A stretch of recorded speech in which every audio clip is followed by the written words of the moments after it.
Ladies and gentlemen, good evening and welcome here at the Luxembourg National Museum for Archaeology, History and Art. We have the pleasure today to welcoming you as our visitors and I hope many people who are tuned into the conference via live stream or will have an opportunity to look at a recording of the talk of this evening later. With Daniel Sturgis, who is a professor in painting at the University of Arts in London and Camberwell College of Arts, and Mick Finch, the professor of visual art practice at the University of the Arts in London and Central St. Martin's. Both distinguished scholars with a very interesting take on the French avant-garde movement, Support sur Face, on which we have organized an exhibition that is still on view until the end of this month. A few more weeks to go, and this will provide a very interesting, we hope, international context for this innovative French art movement. I give the floor to you, Vic.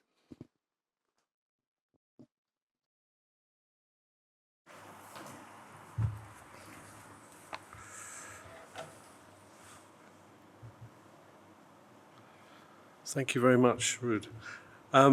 Just before we start the slides, most of my I won't really call it expertise, but interests are around the French context, the support sur face context, and also into the Italian context. So I'm going to be talking mainly about support sur face, and obviously within the context of the exhibition here, it's very interesting for us. But what we're talking about in total this evening is a series of questions, is what this exhibition, the questions this exhibition, the context of support sur face raises, and in terms of something we think of as a Mediterranean context, to do with Italy in the same period and Morocco as well. So that's what I'm going to be talking about really, is to put into context, I think, what the area of questions are that we're going to bring to the other two national contexts, if you like. And obviously it's to do with the politics of abstraction and how these operate, and the similarities, but also quite a few distinctions as well, or if you like, differences. I'm kind of going to apologize. I'm going to read through this, but because I thought not everyone's there's a lot of people, it's English in the second language, I thought I'd keep my contribution up on the screen as well. But what I'm going to do is go through what I think the axis of the political dimension is. It's very complex. A lot of it's quite contested, so apologies if that starts to tread on some red lines. I'm not sure it will, but it might do. So as a group, it's active from 1969 when Louis Kahn, Daniel Deserres, Seytour and Viella showed in the exhibition Le Peinture en question at the Musée des Beaux-Arts in Le Havre, until its dissolution in 1972. I mean, there's people here more qualified than me. I keep finding different dates. Some people will say 71, some people will say 72. It does seem to be 72. The core of the group there is André Pierre Arnal, Louis Kahn, Vincent Biolay, Marc Devard, Daniel Deserres, Noel Dollar, Tony Grand, Christian Jacquard, Bernard Paget, Patrick Seytour, André Valençay, Claude Viella. I've put Biragulo, Panseman and Rouens not in this exhibition. They're kind of, for me, they're on the edges, and in some respects, but for others, I think they see them as being more central. And the one I forgot was Maurice, who's in the exhibition, who's a very fine artist. The work is distinguished by a deconstruction of the elements of painting along an idea that painting is an ideological apparatus. The group considered their practice theoretical and driven by a political agenda. There is a tendency towards ideas of autonomy, objectivity, as opposed to authorial subjectivity. This axis is, in lots of respects, one could sort of align that to, I suppose, a Russian aura of the time, a more Greenbergian context. We'll go into that a bit later. Exhibitions tended towards installations of the work, and often, particularly in the south of France, work was also situated in outside urban and landscape contexts. There was a divide between Paris and the south, and this is very important for this group. This kind of metropolitan, provincial context. This was evident with the group's demise. An early co-authored catalogue text outlined their principal position as the object of painting is painting itself, and the works displayed here only refer to themselves. They make no appeal to an elsewhere, for example, the artist's personality, their biography, the history of art. One thing within that, I'll go on to the next point, is this can be seen as in alignment with the prevalent ideas of autonomy and medium, and in relationship to an American Greenberg modernity. However, we see that this is more linked to an Althusserian context. This is Louis Althusser, the political philosopher who was teaching at the École Normale Supérieure at the time, incredibly influential, especially in terms of redefining Marx against, if you like, the French Communist Party's relationship to Stalinism. We'll go into that in much more detail. And it's really crucial to this context. It comes up again with the Italian context. By September 1970, the group was named Support Surface, and Biolay, Devard, Dezeuse, Seytour, Valency, and Viella showed collectively at the Musée d'Art Moderne de la Ville de Paris in their ARC group, which is Animation, Recherche, Confrontation program. The now evident deconstructivist approach in terms of practices that underlie painting's components is similarly complex to that of autonomy and closer to Althusser's notion of apparatus than a Derridian formulation. This is quite important to think of. This notion of autonomy, notions of medium specificity, which are at work with Greenberg from the 30s, is one aspect that is important, but it's very close to this idea of the apparatus that Althusser is using in the institutional state apparatus. This idea of looking at how ideology flows through the apparatus of the state and could be seen as material, and this is contested. It's probably closer to that, this deconstructivist idea, which is used in relationship to Support Surface, than to a Derridian formulation. And Derrida was linked for a while with Tel Quel. We'll get onto that in a moment, Tel Quel being the big philosophical, political journal of the time. The group is divided between those living in Paris and the rest in the south of France. Around the time of the ARC exhibition, Kahn, Devard, and Dezeuse of the Parisian contingent write a text insisting on the Marxist-Leninist aspect of their deconstructive practice. This would be the ground upon which the group split in 1972. The general background seems related to May 1968, militating against the imperialist de Gaulle government, who were in power until April 1969, and particularly in respect to Algeria. There was a move away from the French Communist Party, its proximity to Moscow and the smear of Stalinism. A move away from the FCP also signalled a move toward China and Maoism, and/or a theoretical position to recuperate a Marxist position, mainly driven by Louis Althusser's writings. Within this dynamic, there is a further complexity in that Jean-Paul Sartre's move away from Moscow is at odds with Althusser. The thing obviously going on is it's hellishly complicated, but the big distinction is the French Communist Party is seen as being too close to Moscow, too attached to a Stalin past. Sartre moves away. Althusser wants to recuperate Marxism from the French Communist Party, but is at odds with Sartre. He thinks that Sartre's notions of the myth of man, freedom, is ideological. It's a minefield. The group sees itself in direct relationship to theory, a position derived from Althusser. The group also represented by the writings published in the journal, Peinture, Cahiers Théoriques, founded in 1971. The editorial committee was Biolay, Kahn, Devard, and Desires.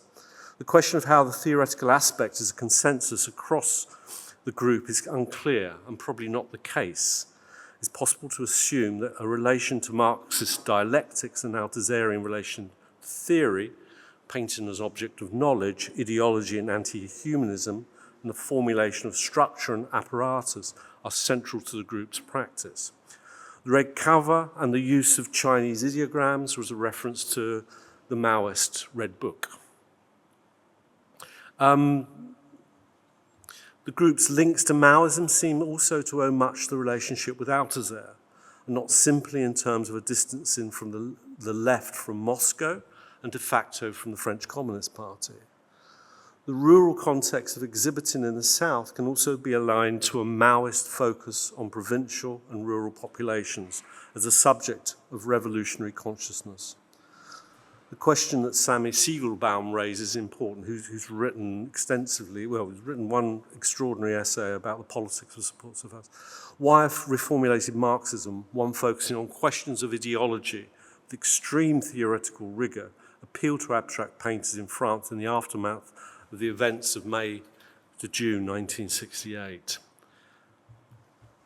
Outlined in the group's Green Tract, it's a text from 1970, were the key aspects of Althusserian thinking of the group. They stated that the group's painting practice must be theoretical practice. It's self-articulated in social practice, i.e. the class struggle. A coherent group linked to the national international struggle for people's liberation can, the level of the specific practice that is painting, exist only by the systematic elimination of any subjective practice.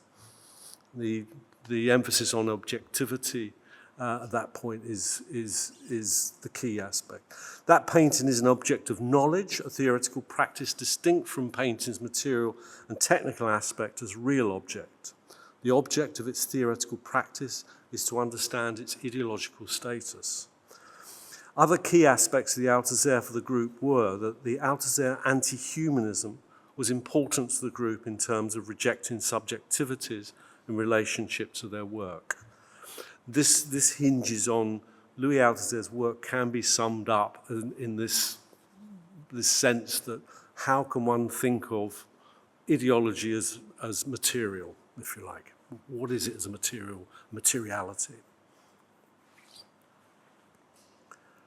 Althusser's thinking gave the group a conceptual apparatus to configure a political position within the complexity of the time, within the left in relation to the Gaullist and subsequently Pompidou government. It also gave a logic from which to counter the then predominance of post-cubist École de Paris, peinture abstraction, give distance from figuration narrative, and to theoretically negotiate a position with American art, arguably more in terms of minimalism and land art than with the Greenbergian high modernism. One thing one can say there is you can see the complexities of how support surface was working within the constellation of the art world was as complicated as the constellation of the progressive left, the far left, if you like, of French politics at the time, and also within an international complexity as well. The group's relationship to American painting was informed by a close proximity to Marcellin Plenet, who many of the group were in contact with from 1967. Plenet is a really important character for support surface. After Plenet had been in the USA as a visiting professor at Chicago University, Plenet had written 4 articles about American painting for Les Lettres Françaises, which was a journal funded by the French Communist Party, between March and April 1967, that informed the group. He was also, importantly, the managing editor of the journal Tel Quel from 1962 to 82. This is an incredibly important dimension, which I think a lot of history has to be written. The group's affinities with Tel Quel were cultural in relation to Plenet, intellectually sympathetic in relation to the journal's structuralist allegiances, and political with its break from the French Communist Party in 1971 and its support for Maoism. The group seemed more aligned to operate within within Althusser's use of the Marxist idea of the base superstructure model, where painting operates at a secondary level of ideology determined by the forces of production. This does not seamlessly correspond with Telkel's preoccupations. Despite the group's obvious sympathy with Telkel's ideas, as Sami Siegelbaum notes, the catalogue essay, likely written primarily by Devard for the April 1971 exhibition at the Cité Université in Paris, stated that although historical and dialectical materialism formed the basis of support-surface theory and practice, it was not art for the people. Instead, it was a theoretical and ideological weapon for the petty bourgeoisie intelligentsia, who would later join or ally with the working class. This thesis introduced the Maoist emphasis on the re-education of intellectuals into the sphere of French painting, while also acknowledging the limitations of a propagandist figurative art. The group's dissolution could be seen as due to a divide between those of the group in Paris and close to the events of '68, mainly Biolay, Kahn, Devard and Desires, and those in the south. There was also a divide between the more theoretically active, aligned to a Marxist-Leninist position, and those who rejected that position. Or, as Desires noted, a divide between moderate provincials and leftists in the capital. That's a quote. In relation to the Italian-Moroccan context we will explore, there are some points of distinction between them and support-surface that are useful to note.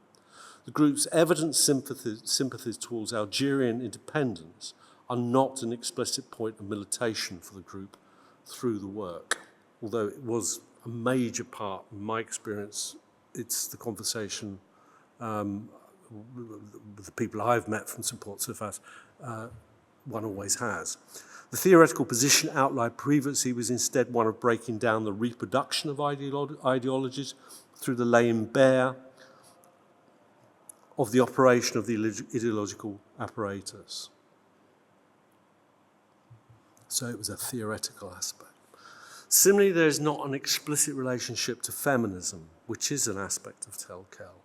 It must also be pointed out that support-surface was entirely comprised of male artists. The arguably Marxist formalist position that characterizes support-surface is distinct from an early Trotskyist Greenbergian position. Support-surface's formalism derived from a Marxist-Leninist position aligns more logically with constructivist formulations, whereby revolutionary objectives are not expressly manifested in the work of art, but productively engaged in awakening consciousness within the ideological reproductive apparatus. And now I'm going to hand over to Dan.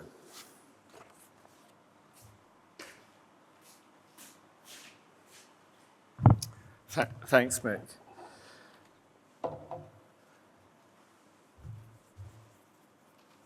So, to introduce myself, I'm a painter, and one of the questions, or one of the things that I've been thinking about around the politics of abstraction during this period is how different languages, if you like, relate to each other, and how different emphasis on abstraction and formalism and painting can be seen to be political at different moments and to different ends. We begin here with a slide, a holder slide really, by Louis Kahn. And one of the things that is intriguing for me to think about is how there's a relationship between, which Louis Kahn has talked about within his own work, to other histories within European painting. And one of those histories we know is a history which relates to ideas around Matisse, and another is a deconstructed history in relationship to Paul Cézanne. Now, it intrigued me that both Matisse and Cézanne were also emphasized quite strongly by the Chilean painter based in Italy, Carmen Gloria Morales. And unlike other artists perhaps who are associated with the analytical painting movement at that time in France, there seemed to be a connection to do with a deconstruction of painting to emphasize a deconstruction of painting to emphasize not just its material parts, but how those material parts operated in society, if you like.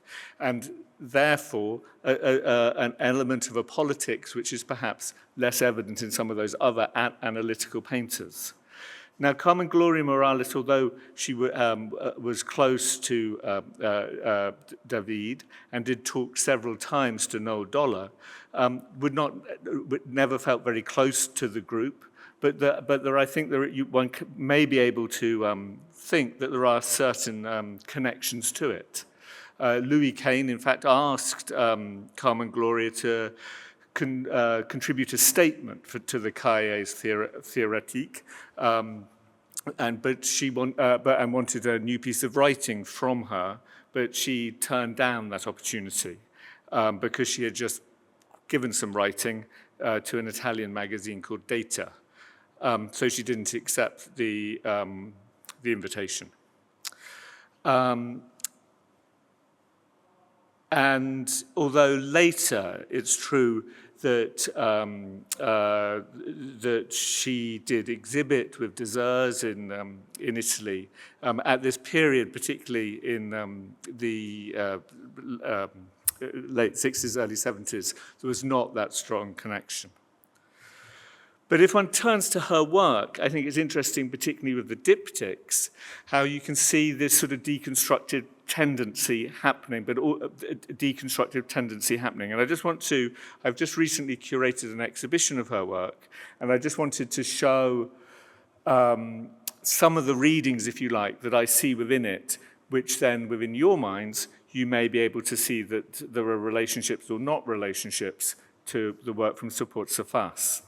So what you're looking at here with one of the works by Carmen Gloria Morales is one of her diptychs.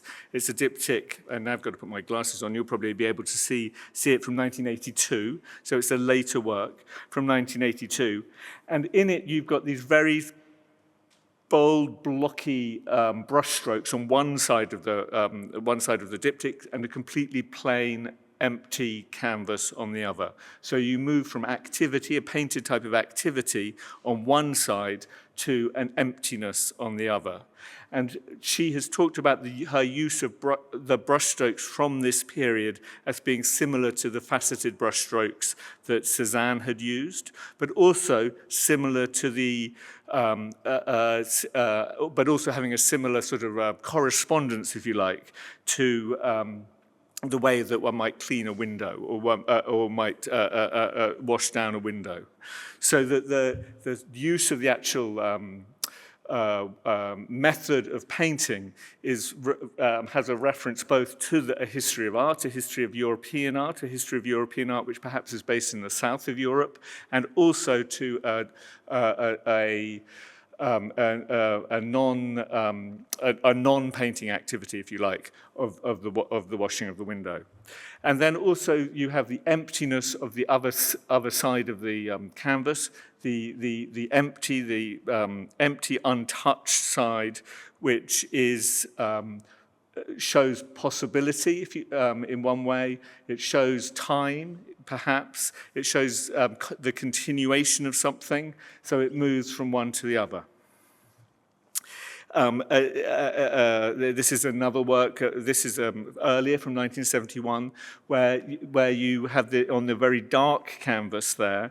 You have perhaps a more conceptualized idea of how she filled the painted area, where the idea of the painted area is made of a number of what she would refer to as non-hierarchical brushstrokes. So where the brushstrokes on that side of the painting are applied in such a way that they capture no idea of sort of progress or hierarchy, where they would be put down in different ways on each different painting.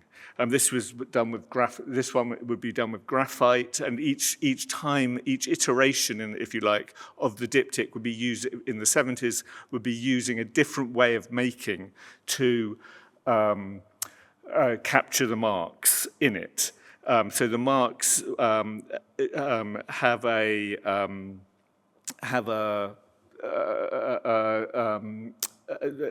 although they are made by herself and have a signature, the signature changes within each painting. I suppose that's what I'm hoping to say. Just to show you the work slightly earlier in the work which she made in Rome just after she came back from the UK, used an arrow-like motif, working in between the two diptychs, which at this time are horizontal rather than vertical, and bisecting it into two halves. And although this arrow might seem to have a reference to sort of a pop kind of insignia, for her, one of the things that she was interested at that moment was seeing the arrow as being like an act of vision itself. So like scanning a horizon, or like looking at, as holding an idea of the act of looking. The phenomenon of vision, if you like, captured in the painting. So it's intriguing to me when thinking about Morales's work and thinking about the relationship of her surfaces and the signatures within those surfaces, to be thinking about how they are going both sort of how they're both capturing her activity and also in their emptiness pointing to the actual materiality of painting, to the actual structures, if you like, of how to make a painting. So they're works that conceptualize the making of painting itself and what it means to make painting itself. It also intrigues me that this is the installation from that exhibition that I just did, that Carmen Gloria Morales was one of a number of women who was working in Rome and in the south of Italy at that time, who was using abstraction and a type of painting at that moment to as a place, or as a possible language in which they could act. So that unlike many of their male counterpart artists who were working more sculpturally, that they found within abstraction and with abstract painting a permission, perhaps would be a word, a permission in which to work. And that struck me as sort of intriguing. So if we just hold those thoughts for a moment.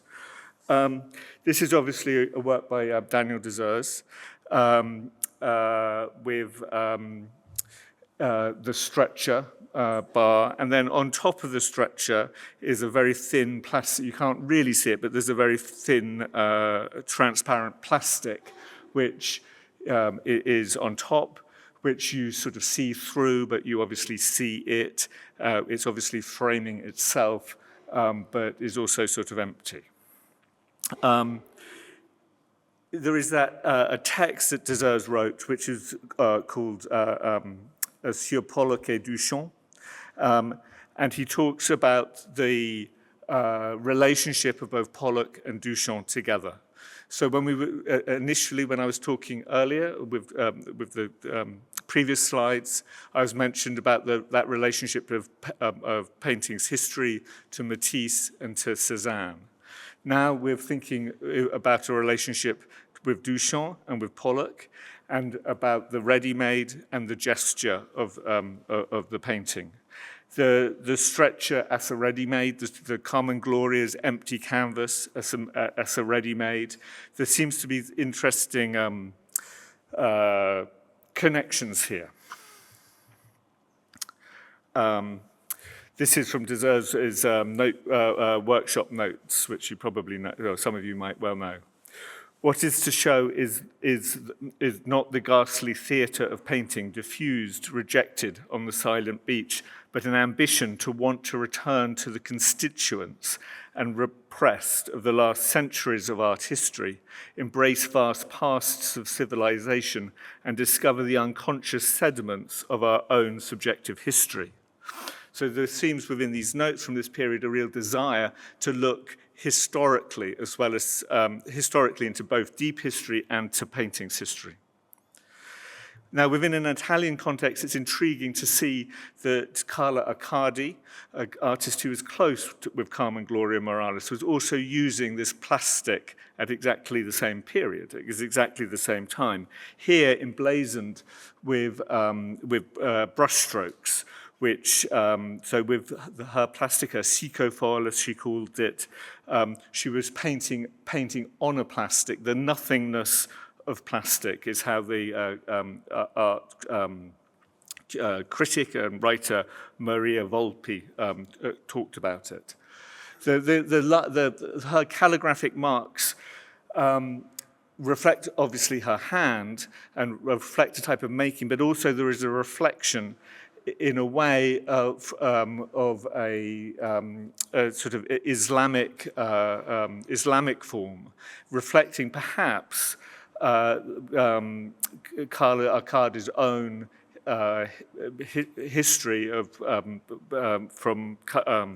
as she came from, although working in Rome, she came from Sicily. Perhaps one of Accardi's most well-known pieces is the tenders, or the tents that she made, and she showed at the gallery. Well, she showed in 1966 at a number of places. This is a show of hers in Turin. The tents are freestanding structures. So they're freestanding structures that you can go in, and they're a painted sort of a tent-like environment, if you like. They're architectural, but they're paintings. They have a structure. You can go inside them. They can go outside them. They're conceptual, but they're also a historical sort of reflection. Teresa Kittler, an art historian, has talked about them particularly around discourses around feminism, around ideas of ideas of feminism and ideas of containment and buildings, and also perhaps to do with ideas of nomadism. And in this period, particularly in Italy, but actually I think we'll find further afield as well, the idea of nomadism, or the idea of structures outside of society seem, or outside of Western society, seem particularly relevant. There's obviously connections between Carla Accardi's tents and Mario Mertz's igloos, which are of the same period. And obviously, we remember that Mario Mertz's igloos also often were seen at that time as having a strong reflection in with Maoist politics. So much so that they had would incorporate often text from Mao or from writings on and around them. So although Accardi herself was reluctant to see those ideas reflected so directly in the work, perhaps more tangentially they're there. And it's perhaps this sort of these amalgamation of ideas that I think sort of interesting to think about. This is just rather a nice picture of some people in the tent. The next thing to say is that there is obviously a relationship here, but for within this Italian context, to do with feminist thinking at that time, perhaps most clearly articulated in the work of, in the writings of Carla Lonzi, particularly in her book Self-Portrait. So Carla Lonzi, the Italian feminist and art writer, rather similarly to Playnet, who we've just been hearing about, first was writing about American art, during this period. But then, in another intriguing echo, began to distance herself rather dramatically from it. She, in the book Self-Portrait, which perhaps some of you know, she interviewed a number of Italian artists, all of them men, except Carlo Riccardi, and asked, talking to them about their practice, talking to them about their work, but actually removing her own voice from much of that conversation, so that her self-portrait, in a sense, was a reflection of other artists talking, with her absence, her withdrawal, perhaps being more evident within it.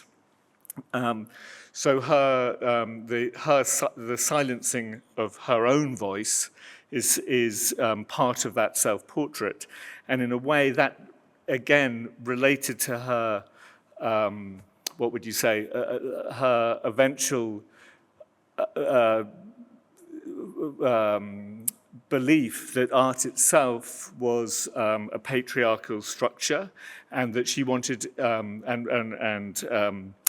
she wanted to withdraw completely from the art world and from art writing, and focus her time on purely feminist work.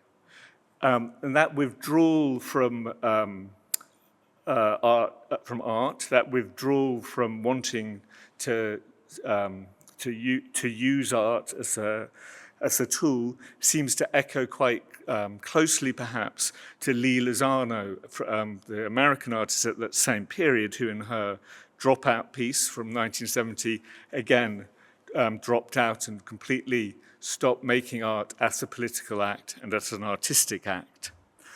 So I think that's intriguing to think about those relationships in what we've been saying, and also to think through the use of language that Carla Lonzi is using, and to see perhaps connections there with some of the use of language that Helen Sixous is using as well.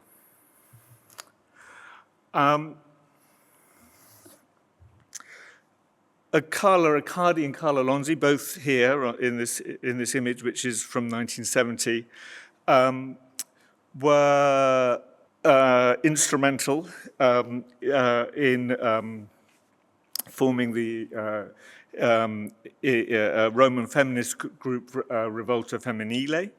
And although it was Accardi's involvement in it was perhaps short-lived, it did lead to the desire to find alternative spaces to show work, and those alternative spaces to show work perhaps are most clearly seen in the cooperative Beato Angelico, which was a gallery which Accardi founded as an artist-run space and meeting space, and which opened with the exhibition of Artemisa Gentileschi, and was one of the reasons that forefronting her work at that particular time. And I think it's intriguing to think about where work is shown, particularly with relationship to support surface, which we'll come on to. This is an exhibition using the Sika foil, the plastic, which we saw earlier, with relationship to, at the cooperative Beato Angelico.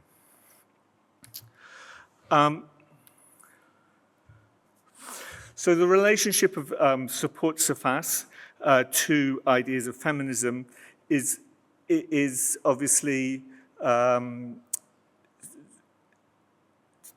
is tangential, but I think it is intriguing that people that there may be connections that may be interesting to think about. So Rakshi Balaram in a text which is called Hard Politics, Soft Art, Subversive Practices from Écriture Féminine to Soft Art, has argued that in France, women's soft art, what she's referring to as soft art and Écriture Féminine also share a relationship to the support surface, which was, as Mick has said, a completely male group of artists. But there may be connections that were interesting to think about. And she talks about these three works, which are deconstructing aspects, perhaps, of painting, or the careful repetition and methodical wrapping of the body and the disfiguring of the surface, and sees connections with them. So you've got Nicolas L's Red Coat, which is red due to a colour of Marxism and the colour of protest. You've got Lydia Clark coming out of constructivist painting at this moment, but working in Paris at that time as well. The red material with its Marxist and utopic overtones, which I think Mick expressed well. And then you've got well, she goes on, that the male members of Support Surface, for all their internal discord and variant practices, set out to create an art that unified theory, practice, and social revolution in the form of class struggle, which, because of its past and present incoherence, they felt could not lead with assurance to a sustained artistic avant-garde. Through its soft chassis, pieces of canvas, cloth, and curved wood in pure shapes, and the reduction of essential forms and ideas to material thought, Support Surface presented the elements of painting as honed by layers of philosophical or political thought in the manner of both poetry and protest. These softened edges not only revealed the sensibility to what had become ideologically hard in the production, repetition, and failure in the history of art until that point, but also by launching a new grammar of visual surface, they attempt to purify these spaces through new aesthetics that could lead to social revolution through a deconstruction and reappraisal of form. So Rakshi Balaram is here equating that sensibility, if you like, from Support Surface with the work of those feminist artists working in France at that time, and asking if we should be looking for connections and relationships there. This is a poster for an exhibition by Carla Riccardi from 1972 in Rabat. And here I want to just make another connection. So the art historian and writer Tony Mariani, who was then associated with the Casablanca Art School in Morocco, having met Mohamed Melhi and other of the artists from the Maghreb region in the Gallery Trastevere in Rome, invited Carla Riccardi to Morocco and to show in a gallery which was run by Pauline Demazier in Morocco. This is a image of the gallery. And between 1971 and 1991, the gallery had a number of artists and exhibitions working with both those artists from Casablanca, but also artists from France and also artists from Italy. This is a group of the artists showing. This is an exhibition of the artists associated with the Casablanca School, Mohamed Melhi, in that exhibition from 1971, so all in the same period. This is the exhibition that Carla Riccardi did. You can see the tent at the front here, and with the Seco foil that she was using. So one of the intriguing things is around this Mediterranean discourse across countries in the Mediterranean relates or reflects on the importance of the Casablanca Art School and perhaps a group of artists, one of whom is Mohamed Melhi, who was very involved in that school. And Mohamed Melhi worked in Rome in this period in the 1950s. And that's what, as I've explained, where he met artists like Alberto Burri and Yanis Canellis, And he said it was in Europe that he found his local identity, or had his, or found his local identity, by which he meant his ability as a North African contemporary artist to begin developing paintings that were materially subversive and but conceptually connected to his own Moroccan heritage and craft traditions. There's obviously been quite a lot of scholarship, which has been, and exhibitions around the Casablanca Art School, which I won't necessarily go into now, but just point you in that direction of. The image at the bottom there of the one of their final exhibitions during this period in the late 1960s, early 70s. But one thing which I think is intriguing again in this moment, thinking of the artists upstairs and with relationship to support surface, is looking at the importance of dissemination as a political tool. And this is Mohamed Shaba, who was a graphic designer and ran the graphic design studio at the Casablanca Art School. This is him working in his studio. He was very much associated with a journal which was called Souffle, which was a Moroccan journal which was looking at decolonizing ideas of Moroccan art, but in a wider discourse, and finding a language perhaps based on ziggurats and forms which could be seen to be have the ambition of championing a sort of pan-Arab solidarity. The fact that the poster studio was in the art school seems to have relationships perhaps to the poster workshops at the École des Beaux-Arts, which we know about from May 68. And of course we know that Louis Kahn and Pierre sorry, I'm saying it wrong, but Barregolo were very involved in those poster-making workshops. So there seem to be connections there that are intriguing to think about how the protest and action is embedded within the history of the support surface movement, but also obviously within the importance of the Casablanca movement. And just to go on just very briefly, this is an image of Tony Mariani at the Casablanca School, one of the things that the Casablanca School was trying to do, at the same time as in Algeria, which we've talked about a little bit before, with the Anchem group of artists at this period, was that they were trying to work out how modernist painting languages could be seen to engage both with ideas of modernism and nation building, or ideas of modernism and nation building within a post-colonial context, and their own iconographies and iconographic positions. If one turns to Mohamed Melhi, it's intriguing that there seems to be a connection here. If this film works, I'm not sure if it will, but if this film works, he talks a little bit about how important it was that his practice was based within a what he called a kind of artisan environment. I'll just give you a very short clip of it. And it hasn't quite worked, sorry. We'll move on. But he talks about the importance of his studio being based on the street, and that the methods of his making were the methods of artisan working.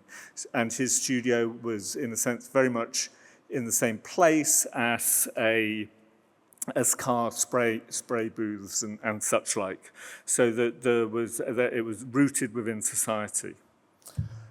These are some examples of the exhibitions that the Casablanca School did at this time.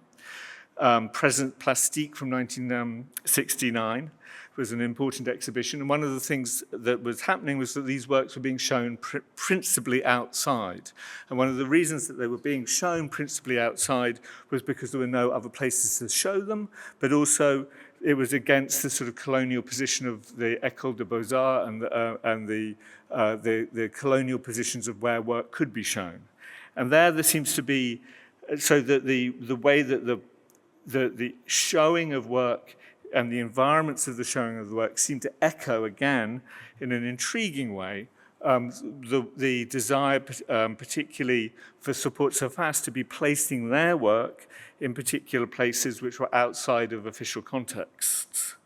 And I think also it is intriguing, as we've said, that the majority, or not the majority, but there's a big emphasis within support surface of the idea of that context being non-Parisian, and the idea of a vocabulary coming from that area. And as Rosemary O'Neill has pointed out, that the importance of the Occitan, the region of the south of France, is an element within it that seems to an element within support surface, which seems to be an important, what would you say, an important sort of political stance. I'm just finishing up now. So one of the things that I think is intriguing is an idea of where the South is and what one might mean around the south of Europe. And there is this idea of the Pan-South, which was an idea that Julia Morali pointed me to in an essay where she has written about From Rome to Rabat. And it's an idea that really comes from a reading of Pasolini, where he talks about the Pan-South as being a sphere of influence, which is against ideas of northern hegemony, if you like. So I think these are, in a way, the connections that I've built or the connections I've made are just that. They're just provocations, perhaps, about thinking about how the politics of abstraction meets in different places, but at the same time, using a language of painting to be asking questions about what painting can be as it gets deconstructed, and where that struggle, political struggle, could be located. Yeah, so that's that.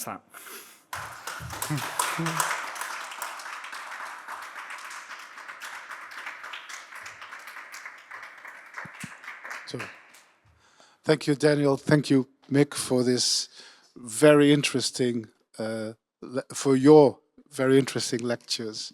I don't know about you, but it opens up so many ways of looking at these works in a much broader context. There were a lot of names that I was really unfamiliar with, and very, very interesting to see this. I'm sure this, to our audience here present, was also thought-provoking, and I can imagine that there are perhaps one or two questions that you might want to ask one of the two lecturers. Is there anybody who I can pass the microphone to? Any questions? Yes. I'll come to you. Yeah, hello. It's very fresh, all this information. Did you ever think about the basic idea, concept of the arabesque, which has no end, no beginning and no end somehow? And as you were showing this Moroccan art, I thought there's something in common, the unframed, the not composed, which makes me just spontaneously think about the idea of the arabesque. Oh, if you can hear maybe. Oh, here. Yeah, I mean, I think the arabesque, which within those works by Carlo Riccardi, I think is are very visible. and thinking of her Sicilian heritage and where she came, where she grew up, is important, and the relationship between a particular place within Europe and Sicily. I think that obviously there are connections as well to do with Matisse and the use of the arabesque, and I think one of the things that is intriguing for reflecting now is how particularly with is this, in a sense, it's the cultural status of such a form as it crosses cultural boundaries, and the difficulties that possesses to do with a sort of a types of colonial practice, really, of mining colonial forms from different contexts. I think that many of those artists of the Casablanca school, that they were trying to build, they were looking at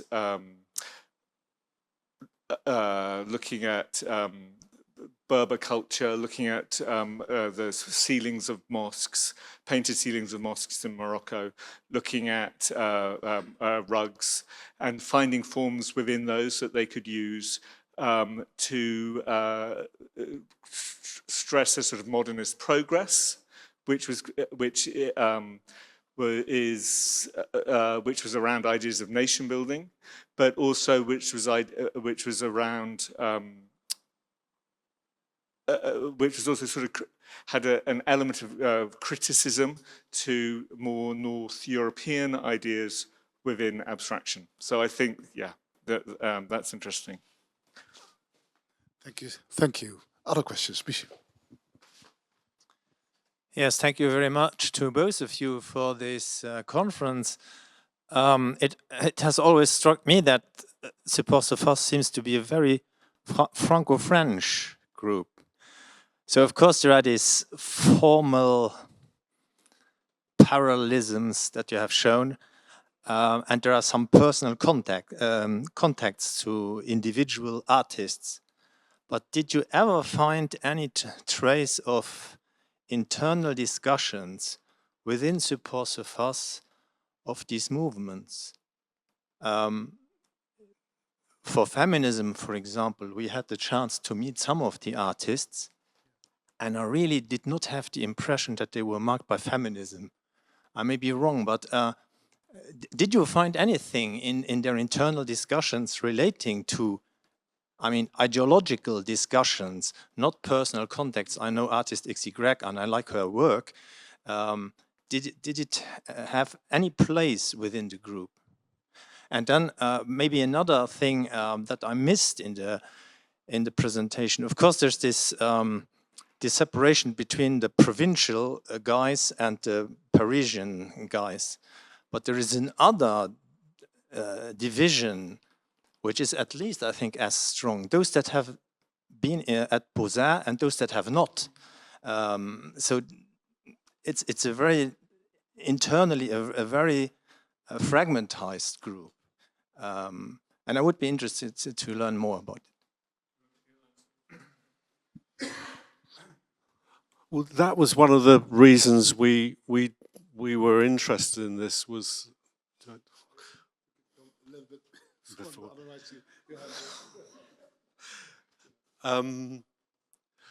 one of the reasons we got involved with thinking this through was Support the Force, I mean, which is not the only politically driven abstract group in France, for example. You've got Buren, Mosse, Post-Mediterranean. That's another story, and it's hellishly complicated. And I don't think for a long time, they didn't get on. But the fact that Support the Force, I mean, the question we asked, and we were talking to, when we were talking to you guys, we were talking actually to the École des Beaux-Arts in Marseille and with the archive there. And we were asking this question, well, were there any women in the context? And no, there wasn't. And the other thing that came through, and I couldn't really go too deep into it, was tel quel, there was feminism. And actually, there doesn't seem to have been any, actually I think that because there's a lot of relationships between tel quel and support surface that are being made, quite rightly in some respects, but it doesn't extend to that. And actually, tel quel wasn't great in terms of feminism either. It's my judgment. I'm not sure there's a particularly well-informed one. So no, there's not. One of the links, so to answer your question, no, we don't think there's two things actually. It's not just the feminist aspect. We actually don't see that even though there's a militation about Algerian independence that's there, there's no formal militation, or there's no militation in the group to do with the actual politics of the time. And de Gaulle, that government collapses in '69, which is just at the inception of support surface group. Pompidou comes in. Figuration narrative is in the background. And that's another context which I think is highly, highly, highly complex. And there's another sort of kinetic South American modernity which is in Paris at the same time. But there doesn't seem to be any relation to the Maghreb either. We found this quite marked in the sense that this was a good reason to sort of look into it. So no, there isn't particularly any link we can find in the French context. Although my experience of talking to the artists of support surface I met when I was living there would talk about the Algerian war, the Algerian context was absolutely huge for the politics of support surface, for example. And yet, none of these bits of... One last thing I'd say, though, one of the connections to Akkadi, which I think is very, very interesting, she comes from Trapani, which is down the coast from Palermo. Guttuso at that point was the head. He was like the figurehead of the Italian Communist Party. And the dynamic, if you like, I don't know how much of it came through in what I was saying, but the position of the French Communist Party in the 60s is key to so much of what's happened in support surface. It's also actually very similar to what's going on in the Italian context. And actually, Akkadi and Lonzi are part of a very similar pull away. And Guttuso is like this patriarch from the 50s. And so there's also there's another link in the sense there was a set of militations called the reservations, for example, which was, I think it was in the 60s, where people were dressing up as Native Americans, building tents and occupying public spaces, for example. The French and the Italian militations are quite different, but they have a very similar dynamic. So we can't give you a context which is blended, certainly between support surface and Italy. There doesn't seem to be very much at all. We can between Morocco and Italy, but it's more in a sense of like what's the fuller picture, if you like, of how this political context is operating. I hope that answers. Great, thank you. Other question? Yeah. I'll try to articulate this as best I can. What was the means of 1970-ish, this kind of era? There were art magazines, I know, in the States and I'm sure England and France and so on, but what were the main conduits for this group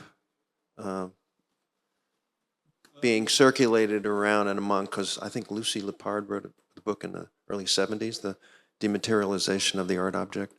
So there would have been an understanding or an awareness of these different people, but how did it all get communicated? Everything we take, I'd say, I take for granted now the speed with which things are transferred. And in those days, there was print primarily and so on.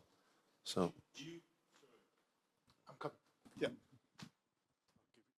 Do you mean how were support surface disseminated, or what were they looking at, or shall I go first? And then I go.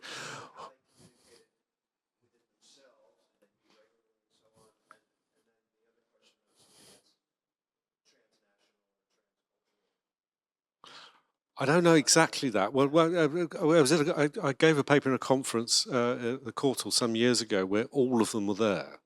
One of the things that was quite interesting, because people were talking about Greenberg, and one of the professors from the Courtauld said, well, you know, that couldn't possibly have been an influence on support surface.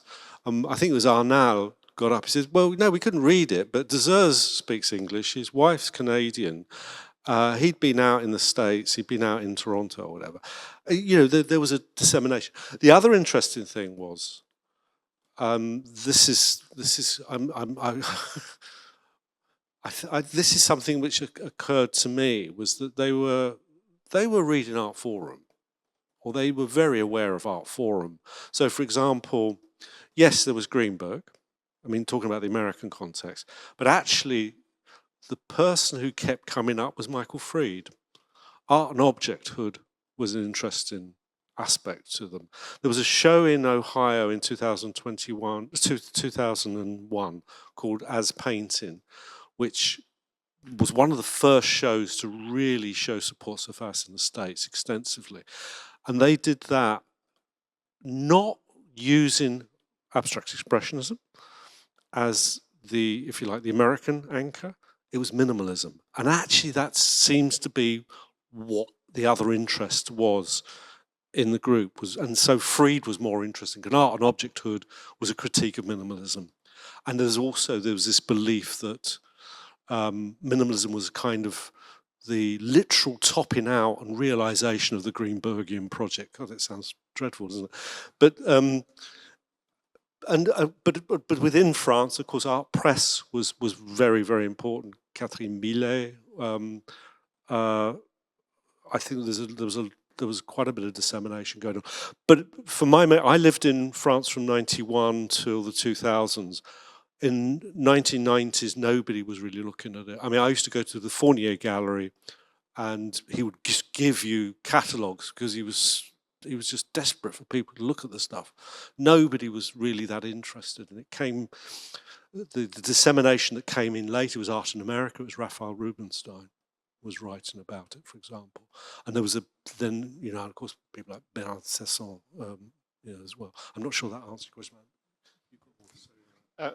The only thing I was going to add was that I think that that certainly within both the French context and the Italian context, there was a a desire to move away from American influence. I mean, quite clearly. And the artists were informed. I mean, particularly thinking from an Italian context, that they had they had seen the exhibitions at the Venice Biennale. Both two of the critics we mentioned had begun writing about American art in French and in Italian. But then there was skepticism around ideas of American imperialism, particularly in Europe at the time.